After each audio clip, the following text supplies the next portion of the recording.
sobat, jumpa lagi melanjutkan kisah Ogo Sosro dan Sapu Intem untuk sobat semua. Kali ini dalam episode hadirnya pasing-singan sepuh. Selamat menikmati. Salam budaya.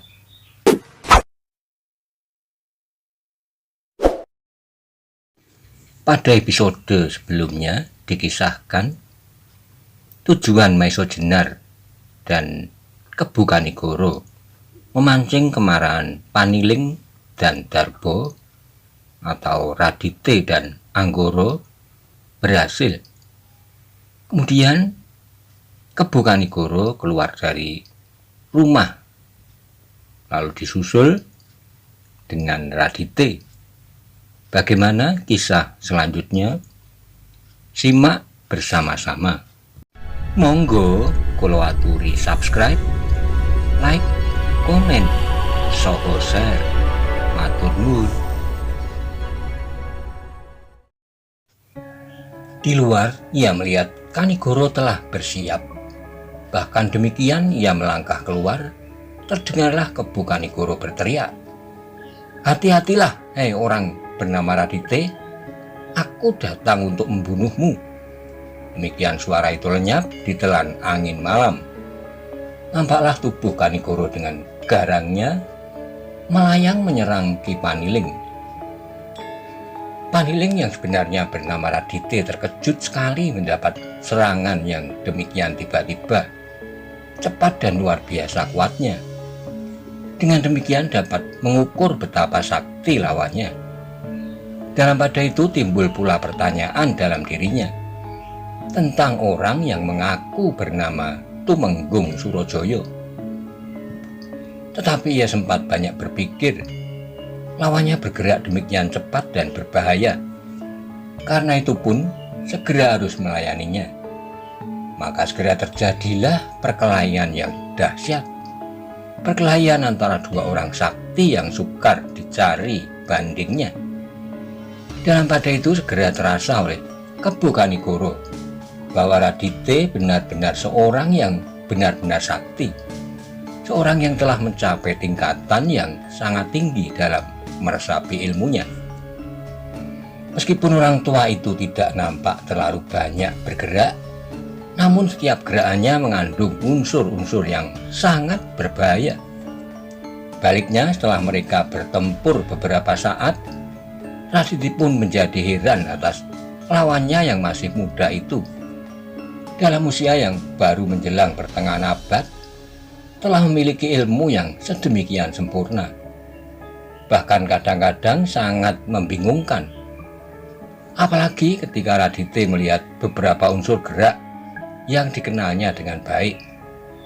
Unsur-unsur gerak dari sahabatnya almarhum Ki Ageng Pengging Sepuh. Meskipun dalam beberapa hal telah banyak mengalami perubahan, namun unsur-unsur pokok masih jelas sebagaimana pernah dilihatnya dahulu. Demikianlah kemudian pertempuran itu semakin lama menjadi semakin sengit. Dua orang yang sakti yang dengan ilmu-ilmunya sedang berjuang untuk menguasai lawannya. Karena Kanigoro masih belum berkenalan sebelumnya, maka ia dapat bertempur dengan baik tanpa segan-segan. Dan karena itu pula pertempuran itu pun menjadi seru sekali. Darbo dan Maiso Jenar melihat pertempuran itu dengan kagumnya. Bahkan Darbo pun akhirnya melihat pula persamaan antara orang yang menamakan dirinya Tumenggung Surojoyo itu dengan Ki Ageng Pengging Sepuh. Karena itu ia bertanya dalam otaknya, siapakah orang itu dan apakah hubungannya dengan Ki Ageng Pengging Sepuh serta Maiso Jenar? Tapi di samping itu ia menjadi sangat heran bahwa Maiso Jenar berkeras hati menyangka bahwa keris pusaka Demak berada di tempat mereka. Bahkan akhirnya Darbo menyangka bahwa orang itu pasti mempunyai garis keturunan ilmu dengan Maiso Jenar, dan orang itu sengaja diajaknya untuk mencari Kyai Nogosostro dan Kyai Sabu Inten. Dalam pada itu Maeso Jenar tidak mau untuk menjadi penonton saja. Ia pun harus ikut dalam persoalan yang diharapkan akan memecahkan beberapa persoalan yang penting dalam hidupnya dan masa depannya. Karena itu ketika Darbo sedang asik memperhatikan pertempuran antara Radite dan Kebo Kanigoro, berteriaklah Maeso Jenar, "Paman Anggoro!" Karena Paman Anggoro ikut pula dalam usaha menyembunyikan pusaka-pusaka istana itu, maka Paman pun harus menerima hukumannya. Anggoro yang sehari-hari menamakan dirinya Darbo terkejut. Apakah yang dikehendaki Maeso Jenar? Dan ketika ia melihat Maeso Jenar bersiap untuk menyerangnya, ia menjadi bertambah heran. Beberapa tahun yang lalu ia pernah bertemu dengan orang itu. Ilmunya tak lebih dari tingkatan seorang murid dibandingkan dengan ilmunya. Meskipun Anggoro tak pernah merendahkan orang lain, namun terhadap Maeso Jenar tidaklah sewajarnya kalau ia terpaksa bertempur. Karena itu Darbo pun menjawab, "Anggir Maeso Jenar, biarlah pamanmu Radite mempertahankan nama baiknya sekaligus namaku. Sebaiknya kita tidak usah ikut serta dalam perselisihan ini. Meskipun barangkali engkau juga mengemban tugas sebagai seorang prajurit, seperti Tumenggung Surajaya itu pula. Maeso Jenar, namun biarlah pertempuran mereka itu yang menentukan nasibmu. Kalau Kakang Radite binasa karena benar-benar berdosa terhadap negara, biarlah nanti aku kau binasakan pula. Tetapi kalau ternyata Kakang Radite tidak bersalah, aku harap engkau menerima pula kenyataan itu. Dan untuk seterusnya kau tidak lagi menganggap kami menyembunyikan pusaka-pusaka itu." Mendengar jawaban Anggoro, Maeso Jenar menjadi ragu. Tapi ketika ia melihat pertempuran antara Kebo Kanigoro dan Radite menjadi bertambah seru dan berbahaya, ia tidak mau tinggal diam. Dengan ikut sertanya dalam pertempuran itu, ia mengharap segala sesuatunya akan menjadi jelas pula. Apakah ia telah menempuh jalan yang benar atau tidak? Karena itu sekali lagi ia berteriak, "Paman Anggoro, terserahlah kepadamu. Tetapi Ronggo Tohjaya wajib melakukan kewajibannya." Selesai dengan kata-katanya, segera Maeso Jenar meloncat dan langsung menyerang dada Anggoro dengan kecepatan luar biasa. Melihat serangan Maeso Jenar, Anggoro mau tidak mau secara naluriah terpaksa meloncat mengelak. Sebenarnya Anggoro masih ingin memperingatkan Maeso Jenar. Tetapi demikian Maeso Jenar gagal dengan serangan pertamanya, langsung ia berputar dan meluncurkan kakinya ke arah lambung Anggoro dengan dahsyatnya. Serangan kedua ini benar-benar tidak disangka-sangka. Sedang Maeso Jenar pun bergerak dengan kecepatan penuh. Sebenarnya maksudnya hanya untuk meyakinkan Anggoro bahwa dalam tingkatannya yang sekarang, ia telah cukup dewasa untuk bertempur melawannya. Tapi tanpa disengaja serangannya itu benar-benar telah membahayakan lawannya, sehingga ia menjadi terkejut sendiri ketika melihat Anggoro benar-benar tidak sempat menghindar. Anggoro yang tidak menduga sebelumnya bahwa Maeso Jenar mampu bergerak secepat itu, benar-benar telah kehilangan kesempatan untuk menghindar. Karena itu segera ia menekuk kakinya, sedikit merendahkan tubuhnya, sambil melindungi lambungnya dengan sikunya untuk menangkis serangan Maeso Jenar. Dengan demikian maka terjadilah benturan yang sengit antara kaki Maeso Jenar dengan siku Anggoro.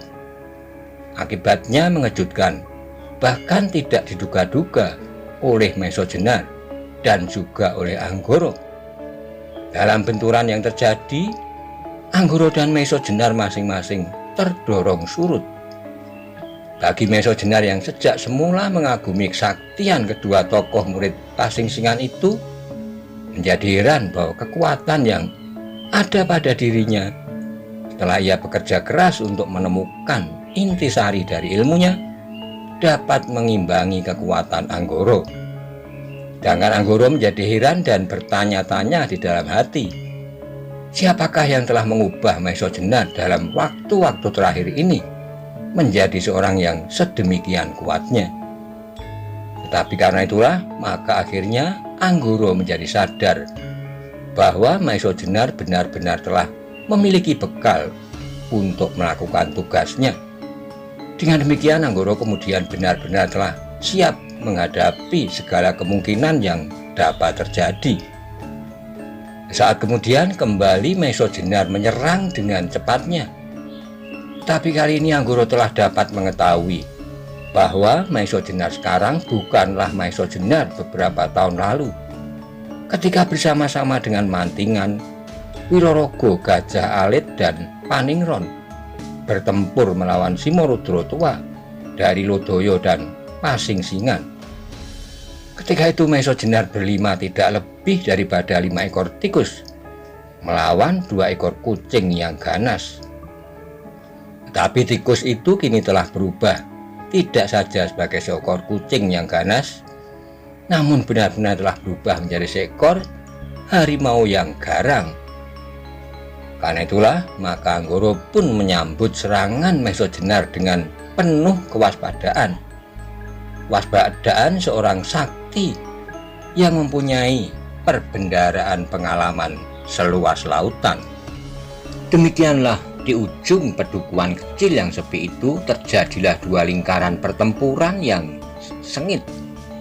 2 pasang orang-orang sakti, namun karena kepercayaan mereka pada diri sendiri serta sifat-sifat kejantanan yang mereka miliki, maka pertempuran itu tidak banyak menimbulkan keributan. Masing-masing bertempur dengan berdiam diri. Hidup atau mati mereka sepenuhnya mereka percayakan kepada sumber hidup mereka. Tapi pertempuran itu sendiri merupakan pertempuran yang dahsyat tiada taranya. Kebukanigoro memiliki ketangguhan seperti seekor banteng yang kuat tiada taranya. Sepasang kakinya yang kokoh telah membawakan tubuhnya pada keadaan-keadaan yang menguntungkan. Kadang-kadang kedua kaki itu nampak seolah-olah tertancap dalam-dalam, membanam di tanah tempatnya berpijak, seperti batu karang yang kokoh kuat, berdiri dengan tegaknya. Namun kemudian kakinya itu pula dapat berloncatan dengan lincah dan kecepatan yang mengagumkan.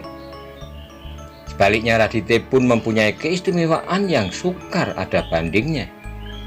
Meskipun kadang-kadang seakan-akan ia hanya bergeser setapak demi setapak, namun kadang-kadang seakan-akan kakinya seakan tidak berpijak di atas tanah. Dengan tangan yang mengembang ia berloncatan ke sana kemari, seperti seekor Garuda yang dengan garangnya bertempur mati-matian mempertahankan serangannya. Di tempat lain nampak Maesojenar dengan gigihnya bertempur melawan Anggoro, murid Pasingsingan yang termuda. Namun murid yang termuda ini pun memiliki ilmu yang luar biasa tingginya. Sebagai seekor naga yang bersayap, ia menyerang Maesojenar dari segala jurusan, menyambar-nyambar dengan dahsyatnya. Tangan dan kakinya seolah-olah telah berubah menjadi sayap, menyebar angin maut. Namun Maesojenar adalah seorang yang luar biasa pula. Dengan mesudiri serta merogoh sukmo tanpa seorang penuntun, langsung ia berhasil menemukan intisari dari ilmu perguruan Pengging. Ditambah dengan kecerdasan otaknya yang cemerlang seperti bintang di langit, serta usahanya untuk menyesuaikan diri dengan alam, telah menjadikan ilmu dari perguruan Pengging itu suatu ilmu yang tiada bandingnya. Dengan demikian maka ia pun telah berusaha secermat-cermatnya menyesuaikan diri untuk melawan Anggoro yang bertempur sebagai seekor naga naga bersayap. Demikianlah Maesa Jenar berusaha pula untuk dapat mengimbangi lawannya. Sebagai seekor burung Raja Wali, ia berjuang dengan dahsyatnya. Tangannya yang hanya sepasang itu seolah-olah berubah menjadi puluhan bahkan ratusan pasang sayap yang mengibas bersama-sama, menimbulkan desing angin yang menderu-deru di samping kaki-kakinya yang menyambar-nyambar ke segenap bagian tubuh lawannya. Ternyata ketika pertempuran itu telah berlangsung beberapa lama, kekuatan mereka nampak berimbang. Kebo Kanigoro benar-benar dapat mengimbangi kesaktian murid Pasingsingan yang pernah mendapat kepercayaan untuk mempergunakan topeng yang terkenal sebagai wajah Pasingsingan. Pernah memiliki pula jubah abu-abu serta akik labang sayuto beserta sebuah pisau belati panjang kuning gemerlapan yang bernama Kiai Suluh. Radite bukan seorang yang sombong, yang menganggap kesaktiannya tanpa tanding, namun terhadap orang ini yang menamakan diri Tumenggung Surajaya, ia menjadi heran. Ilmu orang itu pasti bersumber pada ilmu seketurunan dengan sahabatnya Pengging Sepuh. Namun ia menjadi heran bahwa orang ini benar-benar dapat menguasainya dengan baik, bahkan memiliki perkembangan-perkembangan yang mengagumkan. Menurut pengertiannya, Ki Ageng Pengging Sepuh hanya mempunyai seorang murid yang bernama Maesa Jenar dan bergelar Ronggo Tohjoyo. Dalam pada itu keheranannya dalam pengamatannya yang hanya sepintas, tidak segera dapat menguasai Maesa Jenar yang menyerangnya. Bahkan dalam beberapa lama pertempuran mereka masih tetap dalam keadaan seimbang. Tapi justru karena itulah, maka akhirnya mereka benar-benar telah mengerahkan segenap tenaga serta kemampuan mereka. Pertempuran itu benar-benar telah menjadi semakin seru dan dahsyat.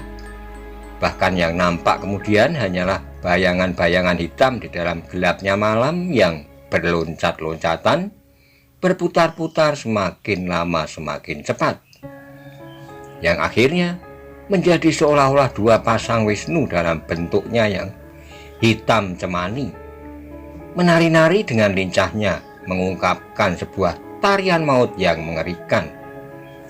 Sementara itu malam menjadi semakin dalam. Orang-orang di perduaan kecil yang sepi itu yang mula-mula mengintip dari balik pintu-pintu mereka, ketika mereka tidak mendengar apapun lagi, maka mereka sama sekali tidak merasa tertarik untuk mengetahui lebih banyak tentang dua orang berkuda yang menyusur jalan-jalan sempit di padepokan mereka. Mereka hanya mengira bahwa kedua orang itu adalah perantau-perantau yang memasuki mulut lorong dari satu arah dan keluar dari mulut lorong di arah lain. Mereka berhenti di ujung padepokan mereka dan kemudian bertempur mati-matian dengan orang cikal bakal pedukuhan itu. Kalau saja mereka mengetahui hal itu, apapun yang terjadi, pastilah mereka akan membantunya. Namun kalau mereka sempat menyaksikan pertempuran itu, mereka akan menjadi keheran-heranan. Bahkan orang-orang yang setiap hari mereka panggil Ki Paniling dan Ki Darbo, yang hanya mereka kenal sebagai seorang petani yang rajin, mampu bertempur sedemikian dahsyatnya. Bahkan pasti di luar kemampuan pengamatan mereka, atau malah mereka akan jatuh pingsan karenanya. Demikianlah pertempuran itu masih belum nampak akan berakhir. Masing-masing sudah berjuang dengan sepenuh tenaga. Namun seolah-olah mereka bertempur melawan hantu yang tak dapat disentuhnya. Dalam saat-saat yang demikian itulah terlintas di dalam otak masing-masing suatu cara penyelesaian yang lebih cepat. Sudah pasti mereka mengerti bahwa setiap orang sakti memiliki ilmu-ilmu simpanan yang tak akan dipergunakan dalam sembarang waktu. Bagi Kebo Kanigoro dan Maesa Jenar, dalam hal yang demikian tidaklah sewajarnya mempergunakan ilmu-ilmu pamungkas mereka. Sebaliknya Radite dan Anggoro pun tak terlintas di dalam otak mereka untuk mengakhiri pertempuran dengan ilmu terakhir. Karena itu mereka telah mempersiapkan diri mereka untuk mengadakan pertempuran yang lama, sebab mereka tidak dapat mengandalkan kekuatan maupun kecepatan bergerak serta unsur-unsur gerak yang dapat membingungkan lawan-lawan mereka, sebab ternyata apa yang mereka lakukan selalu dapat diimbangi oleh setiap pihak. Meskipun demikian, pertempuran itu masih tetap berlangsung dengan sengitnya, sebab bagaimanapun juga mereka tetap berusaha untuk setidaknya tidak dikalahkan oleh lawan masing-masing. Tetapi justru dalam hal yang demikian itulah kadang-kadang orang terpaksa untuk berpikir lebih banyak. Dan dalam keadaan yang terpaksa demikian itulah kadang-kadang muncul kesanggupan-kesanggupan yang tidak pernah dirasakan ada di dalam dirinya. Kesanggupan yang malah dapat mengejutkan diri sendiri. Demikian pula apa yang terjadi dalam kancah pertarungan itu. Kebu Kanigoro dan Maisojenar yang masih memiliki masa depan yang lebih panjang dari lawan-lawan mereka dapat memanfaatkan pertempuran itu dengan baiknya. Dalam masa-masa yang masih memungkinkan perkembangan yang menanjak terus, mereka selalu berusaha untuk melengkapi ilmunya dengan apapun yang mereka temukan dalam perjalanan hidup mereka. Namun dengan satu bekal yang tak akan tinggal dari hati mereka, bahwa ilmu-ilmu mereka harus mereka amalkan untuk kebajikan. Kebajikan bagi tanah tumpah darah, kebajikan bagi rakyat yang hidup di atasnya, serta kebajikan bagi umat manusia. Ketika kemudian terdengar kokok ayam jantan bersaut-sautan menjeral lingsir malam, pertempuran itu masih berlangsung terus. Namun demikian tak seorang pun penduduk Pedukuhan itu yang mendengar keributan itu. Pertempuran yang sengit itu berlangsung dengan tertibnya. Sama sekali tidak nampak kekasaran-kekasaran seperti yang pernah terjadi ketika Maisojenar dalam tingkatannya pada waktu itu bertempur melawan Joko Soko, Lowoijo atau Simorudro. Tapi dalam keadaan yang terasa tertib itu melontarlah pukulan-pukulan yang dahsyat dan penuh mengandung bahaya. Dalam keadaan yang demikian, ketika keempat orang sakti itu sedang terbenam dalam arus pertempuran yang merampas segenap perhatian mereka, tiba-tiba terasalah udara yang aneh mengalir mengusap tubuh mereka. Udara yang seakan-akan mengandung pengaruh yang tajam, yang langsung menyusup ke dalam tulang sumsum, sehingga dengan demikian tenaga mereka seolah-olah ikut serta terhembus oleh aliran udara aneh itu. Demikianlah perlahan-lahan tenaga mereka menjadi semakin lemah, bahkan kemudian seperti lenyap sama sekali. Dengan penuh keheranan mereka masih tetap berusaha untuk mempertahankan diri mereka sekuat tenaga. Sebab mula-mula mereka mengira bahwa kesaktian lawan-lawan mereka telah mempengaruhi tenaga mereka. Tetapi ketika serangan-serangan lawan pun menjadi jauh susut, akhirnya mereka mengetahui bahwa sesuatu telah terjadi, sesuatu di luar lingkaran pertempuran itu. Mereka berempat adalah orang-orang yang cukup sakti, yang tanggap akan kejadian-kejadian di dalam maupun di luar diri mereka sendiri. Karena itu ketika mereka merasa bahwa suatu kekuatan di luar kemampuan mereka telah mempengaruhi diri mereka, segera mereka menghentikan pertempuran itu. Dengan sekuat tenaga jasmaniah dan batiniah, mereka berusaha untuk menyelamatkan sisa-sisa tenaga mereka. Tapi pengaruh dari udara yang aneh itu demikian besarnya, sehingga tiba-tiba saja mereka tidak saja merasa tenaga mereka susut, namun mereka juga merasa bahwa mereka telah dipengaruhi oleh kantuk yang luar biasa. Radite adalah yang tertua di antara mereka berempat. Ialah orang yang memiliki pengalaman yang terbanyak, pengalaman yang kadang-kadang hampir tak masuk akal sekalipun pernah dijumpainya. Karena itulah maka segera ia mengenal bentuk aliran udara yang aneh itu. Karena itu terdengar ia berdesis perlahan. Alangkah kuatnya sirep ini. Anggoro dan Kebu Kanigoro pun mengenal pula bahwa seorang dapat mempergunakan pengaruh kekuatan batin atas orang lain. Bahkan apabila ditekuni, dapatlah orang itu melahirkan suatu ilmu sirep semacam ini.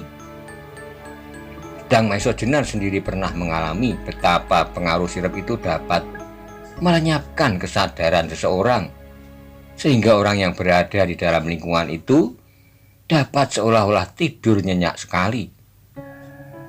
Ketika itu ia sedang bertugas di istana. Beberapa tahun yang lampau, ia pernah mengalami pengaruh sirep yang dilontarkan oleh Lowoiju. Kecuali itu di atas Gunung Tidar, ketika ia berusaha untuk menemukan keris-keris Kyai Nogososro dan Kyai Sabu Inten, ia pernah terkena arus sirep itu pula.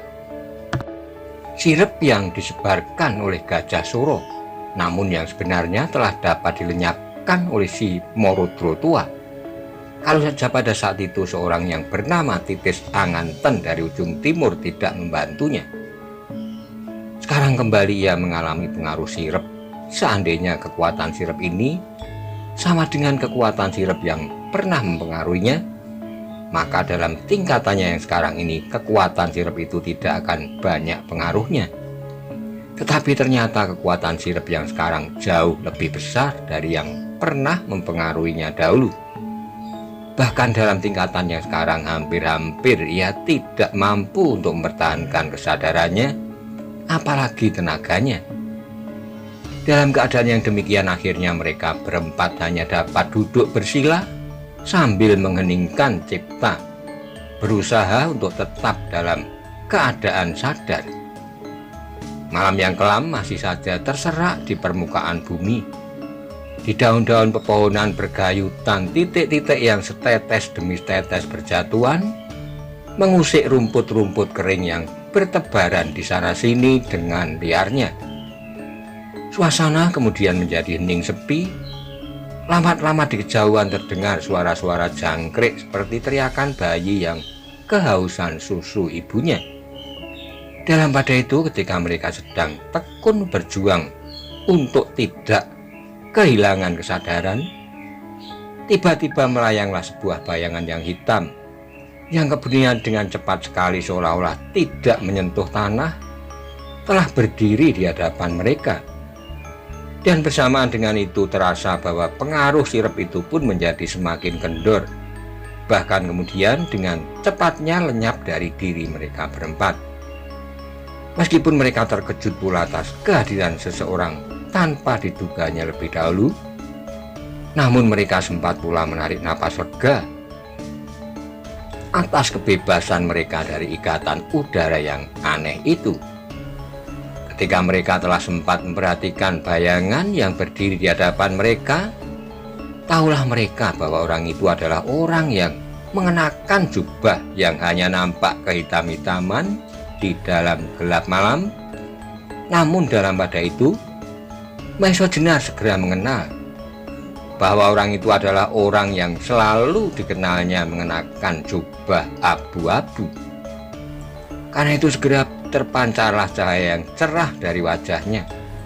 Demikian pula Kebu Kanigoro, sehingga tanpa disengajanya ia bergeser sejengkal maju.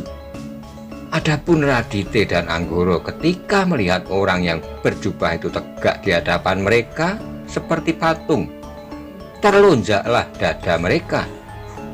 Tiba-tiba saja tubuh mereka menjadi bergetar dan napas mereka menjadi semakin cepat beredar. Karena pada tubuh yang tegak mematung di hadapannya itu seolah-olah terpancarlah suatu kenangan atas masa silam, suatu kenangan dari masa yang gemilang dari seorang yang menamakan dirinya Pasing Singan. Ya, pada saat Radite berhak mengenakan jubah yang berwarna abu-abu, seorang yang berhak mengenakan topeng yang meskipun kasar dan jelek, namun daripadanya terpancar suatu harapan bagi setiap orang yang menyaksikannya. Karena di balik wajah yang kasar dan jelek itu tersembunyi suatu pengabdian yang luhur tanpa pamrih. Tetapi keluhuran serta kemurnian pengabdian itu kemudian menjadi lebur, dan setelah itu nama Pasingsingan menjadi hancur. Nama Pasingsingan dengan cepatnya meluncur hanyut ke dalam lumpur karena pokal seorang saudara seperguruannya yang bernama Umbaran. Tiba-tiba kembali Radite terlempar pada suatu anggapan bahwa dirinya lah sumber dari segala bencana dan noda yang kemudian melekat dan mengotori jubah abu-abu, topeng yang kasar dan jelek namun memancarkan harapan damai, serta nama yang menggetarkan, Pasingsingan. Dan sekarang ini di hadapannya berdiri seorang yang mengingatkannya kepada dirinya beberapa tahun yang silam. Tapi yang pasti baginya orang berjubah itu bukanlah Umbaran. Sebab bagaimanapun saktinya Pasingsingan yang berasal dari orang yang bernama Umbaran itu, namun tidaklah mungkin ia mampu menciptakan suasana sedemikian seramnya. Tiba-tiba Radite teringat akan sumber dari nama Umbaran, sumber dari makhluk-makhluk yang kemudian menyebut dirinya Pasingsingan. Teringatlah ia pada saat ia menerima warisan jubah abu-abu serta segala kelengkapannya yang demikian saja berada di dalam ruang tidurnya. Teringatlah ia ketika orang yang mewariskan benda-benda itu kemudian lenyap tak berbekas, yang kemudian datang kembali ketika nama Pasingsingan itu telah ternoda dan berkata kepadanya bahwa tak ada gunanya untuk mencoba memperbaiki nama yang telah terbenam di dalam arus ketamakan, kedengkian, dan kejahatan. Radite adalah seorang tua yang mempunyai mata hati yang tajam. Demikian pula adiknya Anggoro. Karena itu tiba-tiba tergoreslah suatu tanggapan batin yang tak dapat diketahui dari mana datangnya, yang mengatakan padanya bahwa kemungkinan satu-satunya orang yang berdiri di hadapannya itu adalah gurunya Pasingsingan sepuh. Karena itu seperti orang berjanji, Radite dan Anggoro tiba-tiba bersama-sama berjongkok dan membungkukkan kepala mereka dengan takzimnya. Orang yang berjubah abu-abu itu mundur beberapa langkah ke belakang. Wajahnya yang kosong dan pucat sama sekali tak menampakkan sesuatu kesan. Apalagi dalam gelap malam, wajah itu seolah-olah sama sekali tidak bergerak. Dalam pada itu tiba-tiba terdengarlah suara Radite serak, "Guru, ampunkanlah kami atas segala ketidaksopanan kami, sebab kami sama sekali tidak menduga bahwa kami masih berhak untuk memandang wajah guru karena dosa-dosa kami." Orang yang berjubah abu-abu itu terdengar menggeram. Lalu terdengarlah suaranya seolah-olah bergulung-gulung di dalam perutnya. "Radite dan Anggoro, demikianlah sejak kau kecewakan. Aku memang sudah berhasrat untuk tidak menjumpaimu lagi. Sebab setiap aku memandang wajahmu, tergoreslah kembali luka di hati ini. Bagaimanapun aku berusaha untuk bersikap sebagai seorang yang berjiwa besar, namun ternyata aku bukanlah orang yang berjiwa demikian. Meskipun aku tidak membebankan semua kesalahan kepadamu, namun dengan menghindari pertemuan itu, aku berhasrat untuk melupakan segala-galanya yang pernah terjadi. Melupakan gelar Pasingsingan yang sudah sejak berpuluh tahun sebelumnya dipupuk dan disiangi, untuk kemudian dapat berkembang dengan harumnya. Tetapi kemudian karena sifat-sifat yang sebenarnya alami dari setiap manusia, maka semuanya itu menjadi hancur. Sifat-sifat alami yang tanpa kesadaran serta pengarahan yang benar, maka kaburlah batas antara manusia yang berakal budi dengan makhluk-makhluk lainnya yang hanya mengenal sifat-sifat alami melulu sebagai naluri. Radite dan Anggoro menundukkan wajahnya dalam-dalam. Mereka sama sekali tidak berani menatap wajah orang yang berdiri di hadapannya. Mereka merasakan benar-benar betapa kata-kata orang itu langsung menembus jantung mereka. Dan karena kata-kata itu pun, kemudian Raditya dan Anggoro menjadi yakin seyakin-yakinnya bahwa tidak mungkin ada orang lain yang dapat bersikap dan berkata kepadanya sedemikian itu selain Pasingsingan Sepuh. Karena itu maka sekali lagi Raditya menundukkan kepalanya sambil berkata paro, "Guru, telah sekian lama aku menanti bahwa pada suatu saat aku akan dapat membersihkan dosa-dosaku dengan menjalani hukuman yang dapat guru jatuhkan kepadaku. Dan sekarang aku mendapat kesempatan untuk bertemu. Karena itulah aku mohon, guru sudi berbuat sesuatu atas diriku sebagai suatu pernyataan penyesalanku yang tiada terhingga." "Raditya," jawab orang yang berjubah itu, "pengakuan atas kesalahan yang tiada dibuat-buat, yang diucapkan dengan jujur dan ikhlas adalah suatu hukuman yang seberat-beratnya. Sebab hukuman bukanlah sekedar menyakiti, menyiksa atau penderitaan-penderitaan lain. Tapi tujuan daripada hukuman yang sebenarnya adalah mencegah terulangnya kesalahan itu. Kalau seseorang dengan ikhlas dan jujur telah mengakui kesalahannya dan berusaha dengan sepenuh hati untuk tidak berbuat kesalahan-kesalahan lagi, maka menurut pendapatku tidak adalah hukuman lain yang wajib ditimpakan atasnya." Sekali lagi kata-kata orang berjubah itu meresap ke dalam setiap relung dada Raditya maupun Anggoro, seperti meresapnya rasa sejuk dari percikan air yang telah wayu sewindu. Meskipun demikian, karena beban perasaan yang terasa sangat berat menghimpit hati Raditya, mencoba sekali lagi mendesak, "Guru, bukankah hal yang demikian setidak-tidaknya akan dapat menjadi suri toladan bahwa Raditya mengalami hukuman atas kesalahannya? Sebab apabila ada kesalahan yang lepas dari hukuman, maka ada kemungkinan orang lain akan melakukan hal yang sama dengan harapan untuk membebaskan diri pula dari setiap hukuman." Terdengarlah orang berjubah itu tertawa lirih, jawabnya, "Raditya, aku tahu bahwa kau ingin mengurangi tanggungan perasaanmu. Tetapi ketahuilah bahwa dengan penyesalan serta keikhlasanmu mengakui kesalahanmu itu adalah hukuman yang sudah cukup berat. Sedang apabila ada orang lain yang dengan sengaja berbuat kesalahan, kepadanya lah hukuman harus dibebankan, bahkan 2 kali lipat dari yang seharusnya." Raditya menjadi terdiam. Untuk beberapa saat suasana kembali dicekam oleh kesepian. Dalam pada itu timbul pulalah berbagai pertanyaan di dalam dada Raditya dan Anggoro. Kalau gurunya pada saat yang tiba-tiba tanpa diduga-duganya itu hadir di hadapannya, apakah maksudnya? Ia tidak ingin memberi hukuman kepadanya. Sebaliknya guru itu telah bertekad untuk tidak menjumpainya lagi. Tetapi sekarang orang itu ada di sini.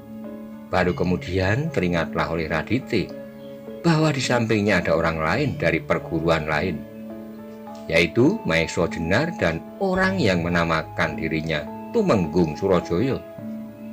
Apakah kedatangan gurunya itu ada sangkut pautnya dengan mereka itu?